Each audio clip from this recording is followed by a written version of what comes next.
領域展開。無料空所。 What's up, YouTubers? It's your boy Spatro here, and today I want to talk to you guys about Stellar Blade's new DLC in collaboration with Nikki. Honestly, I didn't expect this.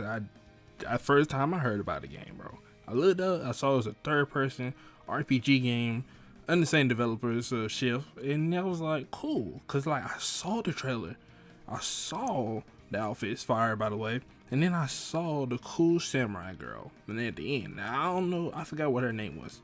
I saw it and I was like, bro, that's fire. Like, I gotta play it. Like, y'all see this, bro? They cooking with these DLCs. I'm gonna be honest with you. I think this is their first DLC, honestly. Other than the, what was it, the Nier? They did a little Nier collaboration too, but I don't think that was like a DLC. I think it was just like an outfits type of deal. This right here is a full DLC, and this DLC fire. Oh, I remember her name now. It was Scarlet. Alright, and yes, it's because I'm looking at it. You got me. Like I was saying though, about this new Stellar Blade DLC, bro, they cooking. I'm gonna be honest with you guys, they cooking with this, man. You can't tell me this fight don't look fire, bro. This is gonna be a fire DLC. I don't know how long it's gonna be, but I know I gotta play it though, cause this is just one of the DLCs you just don't skip out on. You know, you see certain DLCs, you be like, that's cool. If I remember, I'm gonna come back to. And then there's certain DLCs you just see and you're like, nah, I gotta play that. Like, I gotta see what's up with that. And gals and gents, this is one of those DLCs. This is one of the DLCs that just look badass, and it's like, bro, I'm at to cop it. I'm at to see. I'm at to play it. I got to. All right, I haven't played Stellar Blade since I beat the game.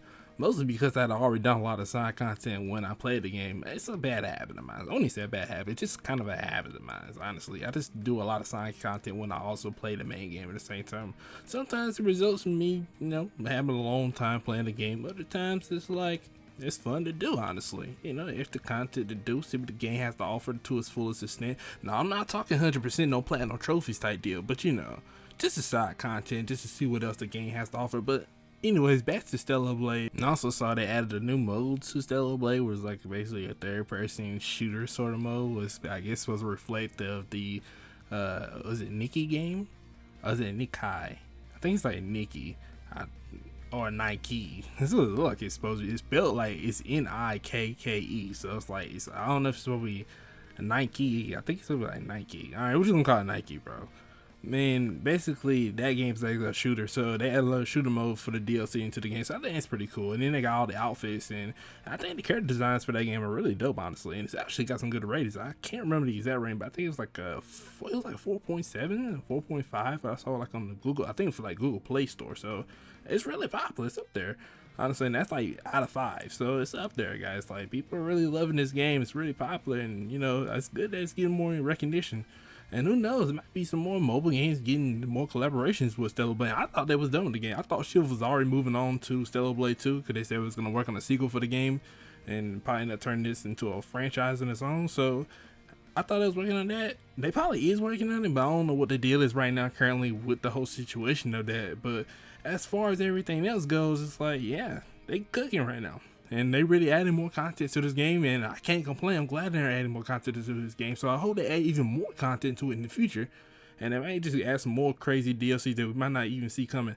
I just thought this was going to be like a one-off sort of game. I thought they might add a couple of skins or outfits or whatnot, and then they're also working on the PC version for the game. So, you know, you add that into the fold, they got a lot coming up for themselves, all right? Consider this was like their first big like AAA game put on consoles. They done well, honestly, really great, honestly, for their first try. So I can expect to see some more greatness coming from them in the future. Now, the devs really surprised me with this, though. I genuinely didn't think they was gonna make any more DLCs for make any DLCs for Stellar Blade at all, because like they dropped the game last year. They're working on the PC version, and I think they're doing they're working on the sequel too, like I said before. So, you know, with all that up their sleeve, I think they kind of already got everything worked out for themselves. And other than that, they've been doing mobile games before, so they had a good start for their first big AAA title. And it's selling well, and also getting a lot of attention, and people are replaying it, getting new people into the game. And with the whole PC audience coming into the scene, you get a whole new scene. Hey man, you're gonna have a whole new player base coming into it. So, you know, the more players, the better, honestly. And then when you got also these DLCs coming out like this, maybe we might get even more DLCs for Stellar Blade. Now, I don't know how long they continue to, you know, add DLCs or drop any more surprise DLCs, but I welcome it, honestly.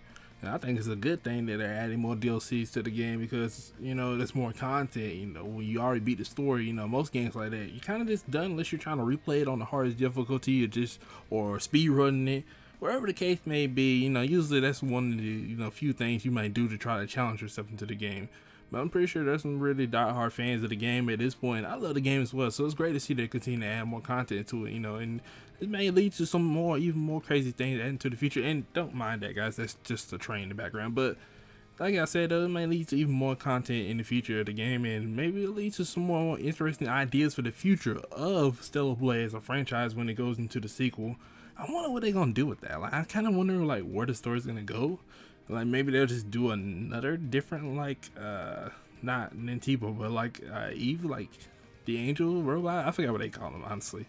You know, because I ended up choosing the bad ending because I didn't understand the story well enough, or I just didn't pay attention to the story well enough. Because I'm sorry, guys, I didn't trust Adam. All right, that's just what it is. I made my decision. I made my peace with it, guys. Apparently, that was the bad ending. So I didn't even choose the good ending in this game, and I thought I was choosing the good ending. Hey, man, it is what it is. But I hope that they do something really interesting with the sequel. I don't know what to expect, honestly. I feel like we might end up with a whole new protagonist, obviously, for the second one. Maybe it is Eve again. I don't know. You know, I guess it depends on which ending becomes canon for the Stellar Blade game. And no, I don't know which ending is considered canon for the Stellar Blade. I didn't look at it. I don't know if the good ending or the bad ending is considered canon because they're working on a sequel for the game. I don't know which ending is considered canon, or whether it might take place sometime in the future and it may not be Eve as the protagonist of the game, and it might be something entirely different. But I welcome it all, man. Hey, that's what I'm saying. Like, good things always come when they decide to do things like DLCs and stuff like that, because it can bring new ideas and innovate and help them think of something new and different. And they may try out a couple of things in DLCs that they may have ideas for in the sequel of the game. So, you know, it always works out in the best interest of gamers in the end. And yeah, I think that's all I got to say for this, honestly, guys. With all that being said, folks, thanks for watching. Hope you guys enjoyed the video. Like video, slide the video. Tell me what you think in the comments below on Spectral. And what are your thoughts on Stellar Blade DLC?